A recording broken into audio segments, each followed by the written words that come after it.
একটি ছোট্ট গ্রামে একটি শিয়াল বাস করত। শিয়ালটি ছিল খুব চালাক কিন্তু একটু অলস। একদিন সে গ্রাম থেকে দূরে একটি বাগানে ঘুরতে গিয়ে আঙুরের ঝোপ দেখতে পেল। ঝোপে প্রচুর রসালো আঙুর লটকে ছিল। শিয়ালের মুখে জল এসে গেল। সে ভাবল, এগুলো খেতে পারলে দারুণ হতো।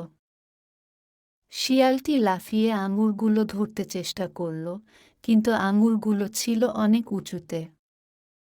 সে আবার চেষ্টা করল, আবার ব্যর্থ হল। শিয়ালটি বারবার লাফাতে থাকল, কিন্তু প্রতিবারই ব্যর্থ হচ্ছিল। অনেকবার চেষ্টা করার পর শিয়ালটি ক্লান্ত হয়ে গেল।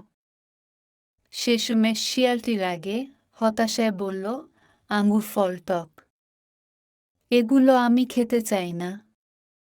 এই বলে শিয়ালটি সেখান থেকে চলে গেল।